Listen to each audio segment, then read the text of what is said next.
алдында біз қандай тақырып өттік? Биосфера, дұрыс айтасыздар балалар. Енді біз үй тапсырмасын орындап отырып, үй тапсырмасын қайталаймыз, есімізге түсіреміз. Содан кейін сендер осы сұрақтарға нақты жауап берсеңдер, бізде бүгінгі өтетін сабақтың тақырыбы ашылады. Түсіндіңдер ғой? Енді биосфера дегеніміз не? Еркежан? Биосфера дегеніміз тіршілік қабаты. Дұрыс айтасың. Биосфера туралы әлемді қалаған орыс ғалымы кім? Кім? Вернадский. Дұрыс айтасың. Неліктен биосфераның шекаралары шектеулі? Еркежан?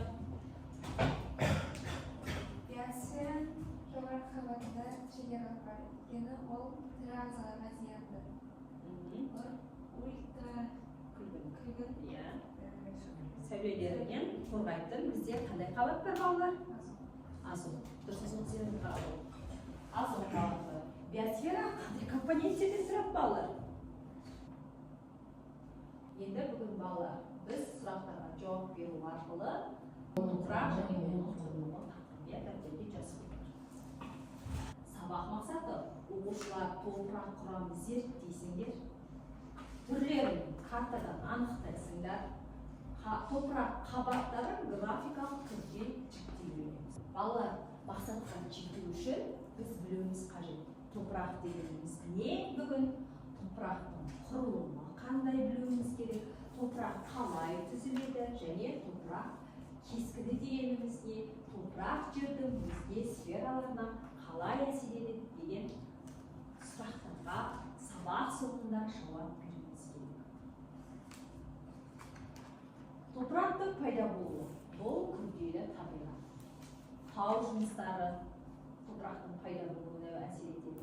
Жер бедері балалар, климат, микроорганизмдер, саңырауқұлақтар, өсімдіктер, жануарлар, осының барлығы біздің топырақтың пайда болуына үлкен рөл атқарады. Түсіндіңдер ме? Топырақ өзі 100 жылда 0,5 сантиметр мен 2 сантиметрдің аралығындарына кішкене тоңбасып көбейеді. Енді топырақтану ғылымының негізгі салушысы ол Василий Васильевич Давыдов. Топырақ атмосфера, литосфера және биосфераның өзара байланысы кезінде түзілген ерекше табиғи компонент. Оның іліміне сәйкес топырақтану түзілуі бұл табиғи компоненттердің өзара әрекеттесуіне белгілі бір қасиеттерге ие дербес табиғи не қалыптасатын күрделі үрдіс. Топырақ түзуші факторлар. Аналық тау жынысы. Қазір аналық тау жынысын жеке айтамын.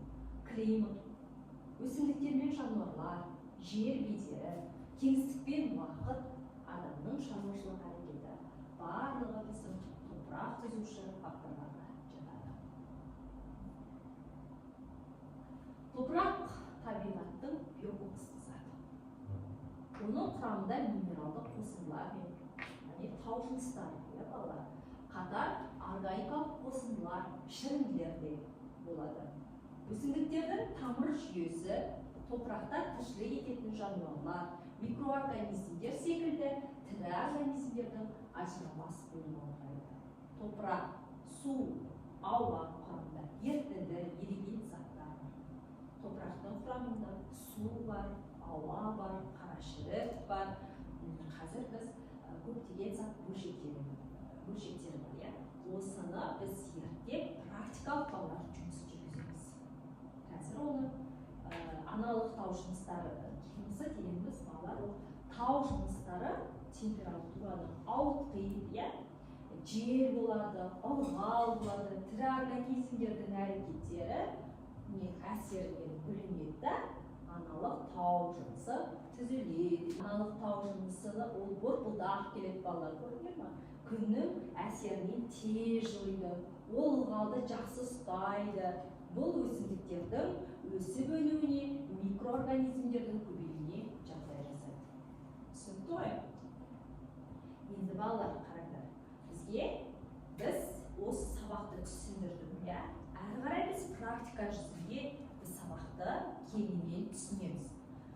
балалар бізге қонаққа кім келіп тұр? Айша. Иә? Айшаға біз көмектесуіміз керек. Мына кілттерді алуымыз керек. Үйдің есіктеріне кіруіміз керек. Тағы да мына жерде су бар, көл бар, иә балалар, алдымызда көптеген кедергілер кездеседі. Сол кедергілерден өтіп барып біз алтын сандықты қолымызға Айша алу керек, иә? Алтын сандықты ашу керекпіз. Ол үшін балалар біз Айшаға көмектесеміз ба? Көмектесеміз. Балалар, жаңа топырақтану ғылымын кім зерттеген? Иә? Зере айтамын. Василий Васильевич Докучаев деді. Қаны балалар, енді біз видеосын көрейік. Мен Василий Васильевич Докучаев топырақтану ғылымының негізін қаладым. Бұл балалар Докучаев, иә? Нені қаладым дейді? Топырақтану ғылымының негізін қаладым дейді. Біз көмектесе алдық па? Көріңдер ме балалар? Біз кілтті алды ма Айша? Кілтті алды, иә?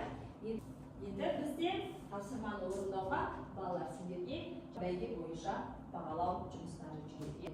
Еркежан 2 сұраққа жауап берді, Зере 1 сұраққа жауап берді, сосын бізде Рамазан жауап берді. Басқа міне осындай балалар сендерді бәйге бойынша әрбір тақырып бойынша бағалау. Топырақтың құрамын зерттейміз. Қараймыз балалар. Қараңдар. Топырақ суға түсті. Мұқият қараймыз. Енді балалар мына жерде не көріп тұрсыңдар? Көпіршек, иә? Ол нені білдіреді? Ауаны білдіреді. Иә, балалар, өте жақсы. Енді бізде Айшамыз кілт алды. Иә, балалар? Кілтті алды, көріңдер ме? Екінші тәжірибені қарайық балалар. Бізде спирт майшамы, оған біз не үшін топырақты қыздырдық. Топырақты қыздырған кезде қараңдар балалар. Шынның бетінде қараңдар балалар. Не пайда болды? Су тамшылары пайда болды. Сонда біз топырақтың құрамында не бар деп ойлайсыңдар? Су бар, иә? Қолды көтеріп отырып жауап береміз. Балалар міне Айша біздің 3-тен 4-ші сұрағымызға барды және ол кілтін алды. Үшінші тәжірибеде балалар қараңдар. Балалар, Айша кілтті алды. Айша кілтті алып, әрі қарай алды ма кілтті? Алды. Үшінші тәжірибе. Бұл жерде тағы да Айшам, біз оны қыздырған кезде топырақты не білінді? Бу ма? Қандай түтін? Қара. Бұл жерде не түсінуге болады? Топырақтың құрамында не бар? Су болды, ауа болды, және жаңағымыз балалар қара шірік. Түсіндіңдер ме? Қара шірік жанады ғой? Жанады, иә? Қара шірік жанған кезде ол қара түтін пайда болады. Төртінші тәжірибемізді жасайық балалар. Төртінші тәжірибе, мұқият қараймыз. Топырақты алдық, стақандағы суға келіп салдық, сосын тұндырдық. Сол кезде тұнған кезде топырақтың құрамында не бар сонда? Су құйсақ топырақ неге айналады? Балшыққа. Сонда ол саздан құралады және әрі қарай көтерілді және біз кілтті алдық. 6-шы сұрақ топырақ құрамын зерттейміз.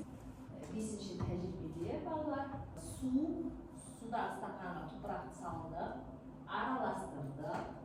Осы суды алдық да майшам қыздырылған шынының үстіне суды құйдық. Сол кезде су қызған кезде не істеді балалар? Буланады. Буланған кезде мына жерде не қалды?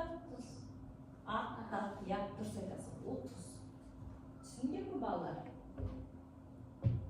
Бізге 2-ші сұраққа тәжірибеге кім жауап берді? Еркежан жауап берді, сосын кім?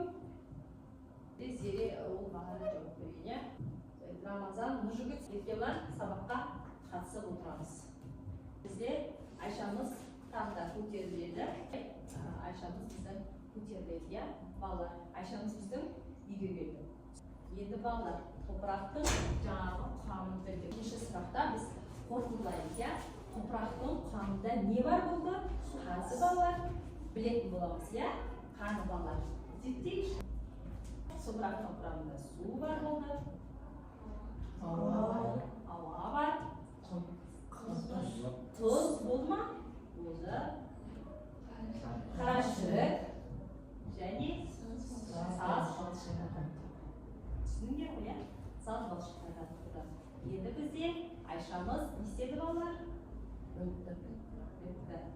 Балалар, қараңдар енді. Біздегі әрбір тапсырма Айша біздің көпірден өту керек. Судан өту керек. Судан өту үшін ол көпірге келеді. Енді балалар, мына көпірден өту үшін біз тапсырмаларды тағы орындаймыз. Неше жерден бар, сонша біз тапсырма орындауымыз керек. Сонда ғана Айшамыз түсінікті. Енді балалар, картаны мұқият ашамыз. Топырақ аштыңдар ма? Картамызды барлығымыз ашамыз. Нешінші бет? 33-ші бетті барлығымыз мұқият қараймыз. Бізде топырақта зона бойынша таралған. Қараусыздар, мұқият. Топырағымыз таралып, қандай топырақтар екендігін біліп отырамыз. Енді қараңдар балалар, бізде карта мұқият бет. Бізде қара топырақ, сосын қандай топырақтар екендігін ары қарай қай жерде орналасқандығын біз білеміз. Енді қараңдар. Бізде сендердің алдарында тұрғанында бізде балалар тұр. Ол жерде садақ. Біз садақпен атып, дұрыс жауап берсек балалар, дөп түсеміз. Енді бірінші сұрақ бізде не дейді? Қара топырақ қай жерде дейді?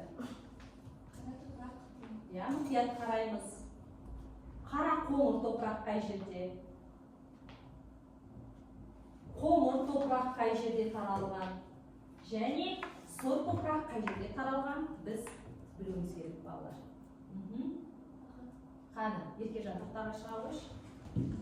Қаны, қара топырақ бізде қайда орналасқан? Қаны бізге Еркелан, келе қойшы. Қара, қоңыр, топырақ қай жерде орналасқан? Бізде дала зонасында қара, қоңыр, топырақ өте көп. Түсікті ғой. Қаны нұр-жігіт келе ғой. Енді қоңыр, топырақ қай жерде таралғанын көрсетеді. Қайда таралды? Сонда балалар, сұр, қоңыр, топырақ қай жерде таралғанда біз білдік. Сонда балалар, Қазақстанның таралған топырақ зоналарын анықтадық ба? Анықтады. Енді бізде қара топырақ қай жерде орналасқан? Қара топырақ қай жерде орналасқан? Қазақстанның солтүстігінде орналасқан, дұрыс айтасыңдар.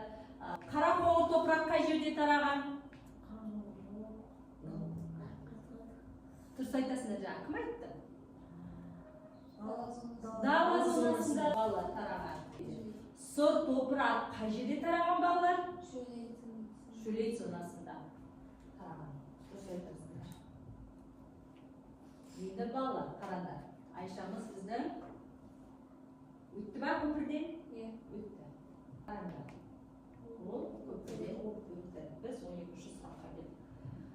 12-ші сұрақта арқан тартысы. Біз арқан тартыста қыздар топырақ механикалық құрамын қараңдар. Кітаппен жұмыс жасаймыз. Топырақта механикалық құрамды. Ал сендер ұлдар топырақ түзуші факторларды анықтаңдар. Қаны кітапқа қарайықшы. Топырақ түзуші факторлар. Топырақ соны табасында қайсы екені. Ал қыздар топырақтың механикалық құрамын. Таптыңдар ма? Кітаппен жұмыс? Таптыңдар. Енді осы жерде қайсы екендігін білеміз балалар. Жер бедері, уақыт, климат. Дұрыс айтасың. Топырақ түзуші фактор қаны орнымыздан тұрамыз? Жер бедері, уақыт, климат. Дұрыс айтасыңдар. Бізде бұлар сұраққа жауап бер. Ал енді қыздар, дайынсыңдар ма? Топырақтың механикалық құрамы. Дұрыс айтам екен. Қазір балалар көрейік. Қыздар да ақандарын өзінің қасым алды. Балалар сонда біз екі жақта біз не істедік? Тең болдық. Балалар бізге Айша мәз болды. Бір адым алға екі адым алға жылжыды. Бір сұрақты олар жауап берді, екінші сұрақты қыздар жауап беріп, біздің Айшамыз екі адым алға жүрді. Енді сәйкестендіреміз. Кітаппен балалар тағы да жұмыс жасаймыз. Кітапты ашамыз. Енді балалар, топырақ кескінін топырақ тереңдеген сайын өзгеріп отырады. А деңгейі, Б, С деңгейі деп біз қарастырамыз. Сол латын әріптерінде олар қандай мағына білдіреді балалар? Қаны.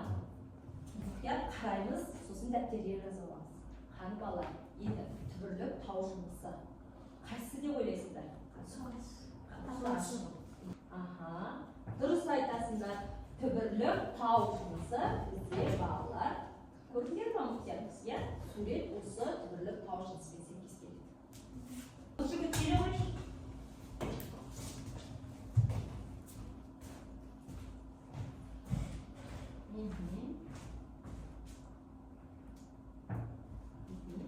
Мына жерде жауап қатып тұрайық. Қандай әріп тұр? Б шайылу қабаты. Б шайылу қабаты балалар. Бұл жерде бізде Б шайылу қабаты. Аха. Әрі қарай. Еркелер,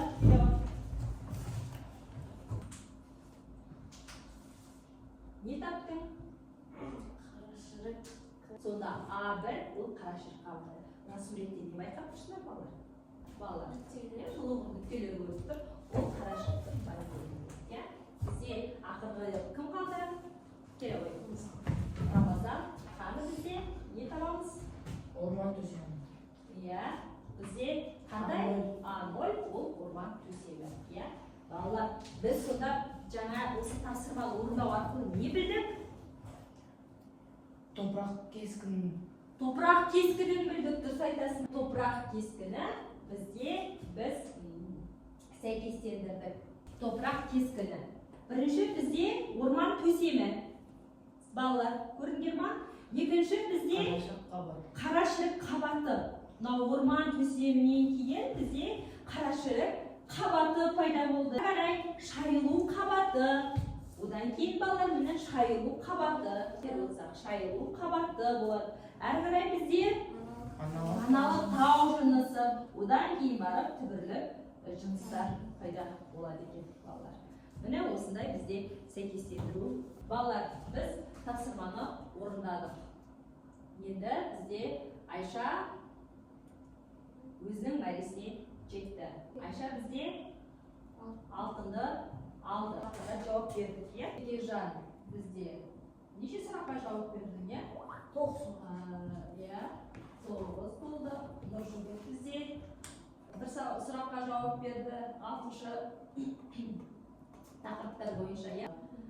Рамазан және бізде Еркелар мен Зерек сұрақтарға жауап берумен қалған уақыттар болды. Мен сендердің барлықтарына қалай сұраққа жауап бердіңдер, мен сол бойынша бағалаймын. Бізде бүгінгі бағаларың осы. Келісесіңдер ма? Келіспейсіңдер ма? Келісесіңдер ма? Кім қалай сұраққа жауап берді? Біз сол сұрақтар бойынша жұмыс жүргіземіз.